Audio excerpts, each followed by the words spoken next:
ప్రజా సమస్యలను ప్రణాళికాబద్ధంగా సకాలంలో పరిష్కరించేందుకు వికాస్ నీతి అనే యాప్ను మల్కాజ్గిరి ఎమ్మెల్యే మరి రాజశేఖర రెడ్డి ప్రారంభించారు. ప్రజలకు మరింత చేరువయ్యేందుకు ఈ యాప్ ఎంతగానో ఉపయోగపడుతుందన్నారు ఆయన అన్నారు. మల్కాజ్గిరి నియోజకవర్గంలో అధికార పక్షంలో ఉన్న నాయకుడు అభివృద్ధికి అడ్డుపడుతున్నాడని ఆరోపించారు.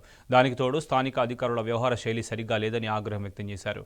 పలు శాఖలకు చెందిన కొంతమంది అధికారులు నిబంధనలకు విరుద్ధంగా వ్యవహరిస్తున్నారన్నారు. అభివృద్ధికి ఆటంకం కలిగిస్తే ప్రజలకు నష్టం చేకూర్చిన వాళ్ళమవుతామని కలిసి పనిచేసుకుంటూ ప్రజా సమస్యలను తీర్చేందుకు కృషి చేద్దామని ఎమ్మెల్యే మరి రాజశేఖర రెడ్డి అధికారులకు సూచించారు.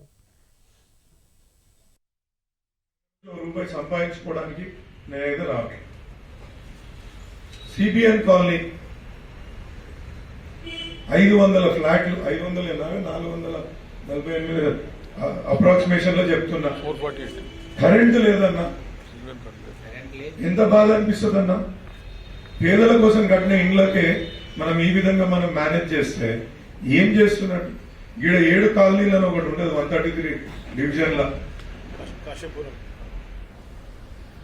ఎంఈఎస్ అని, గంగా ఎన్క్లేవ్ అని, గ్రీన్ ల్యాండ్స్ అని పెద్ద పెద్ద అపార్ట్మెంట్లకు శాంక్షన్ ఇస్తాం. ఆ పేపర్ పెద్ద పెద్ద అపార్ట్మెంట్లకు శాంక్షన్ ఇస్తాం. మురుగునీళ్ళు పోవడానికి ఎగ్జిట్ లేదాడ. నువ్వు ఎందుకు శాంక్షన్ ఇవ్వాలి? నువ్వు కొన్ని రోజులు ఆపు. నువ్వు సివిక్ ఇన్ఫ్రాస్ట్రక్చర్ మంచిగా చేసినాక చెయ్యి. ఇప్పుడు మళ్ళీ ఏదైనా చేయకపోతే మళ్ళీ రాజకీయం మేము ఎప్పుడు రాజకీయాన్ని ప్రజల దృష్టికోణంలో ఎప్పుడు చేయలేదన్నా. మీరు చూసిండ్రు కూడా, నేను కౌకూరు పోతే నా మీద ఎట్లా అల్లరి ముక్కలు ఎట్లా దాడి చేసినాయో, ఎవరి ప్రోద్బలంతో దాడి చేస్తున్నాయో మీరే చూసిండ్రు. ఇగో ఇది మన ముఖ చిత్రం. ఇది డెవలప్ చేయండి. మీరు కూడా ప్రభుత్వం మీరు చేయండి కదా. మీకు అడ్వాంటేజ్ ఉంది, మీ ప్రభుత్వం ఉంది.